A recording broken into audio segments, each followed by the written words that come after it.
Tunakushukuru sana hiyo kampuni ya Red Cross na Safaricom. Ni shamra ya heri ya wakazi wa kaunti ya Turkana eneo la Chebilet katika wodi ya Kalapata.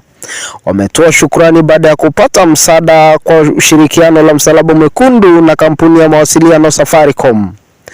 Juhudi hizo za pamoja zimepelekea ugawaji wa chakula cha msaada kwa familia zilizo hatarini na kuleta faraja kwa familia iliyoathirika. Mpango huo uliofanywa kwa kushirikiana na kaunti ya Turkana unasisitiza nguvu ya hatua za pamoja kushughulikia masuala muhimu kama vile ukosefu wa chakula. Tunashukuru wafadhili wetu Red Cross na Safaricom ambao walitembelea sisi wakati ya kiangazi na wakapata kwamba tunahitaji msaada ya chakula kwa sababu ya kiangazi ambayo tulipata kwa muda mrefu.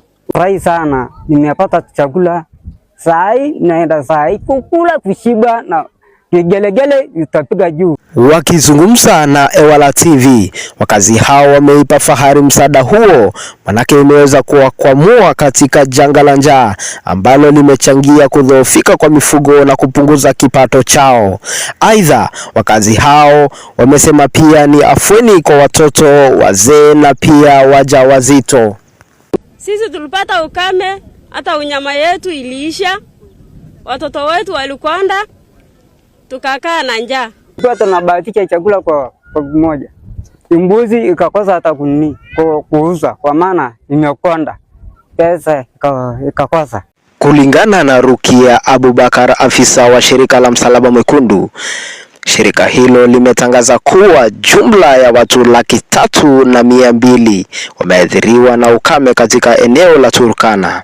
Akitoa taarifa amesema kuwa wamesaidia baadhi ya watu kwa kuwapa chakula na pesa taslimu. Alitaja kuwa katika eneo la Turkana Mashariki, shirika hilo limetoa pesa taslimu kwa watoto na watu wazima. Aliongeza pia eneo la Loima familia 770 zimepewa chakula.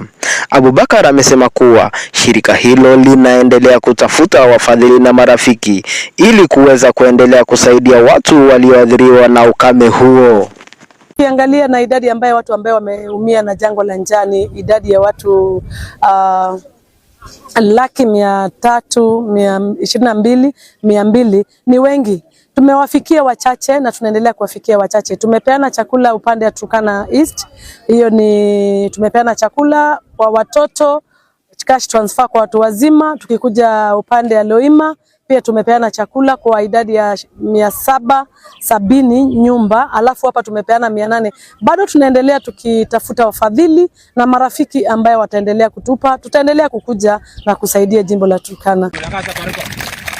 Nikiripotia taarifa za Jicho la Jamii Radio, mimi ni Mark Ekeno.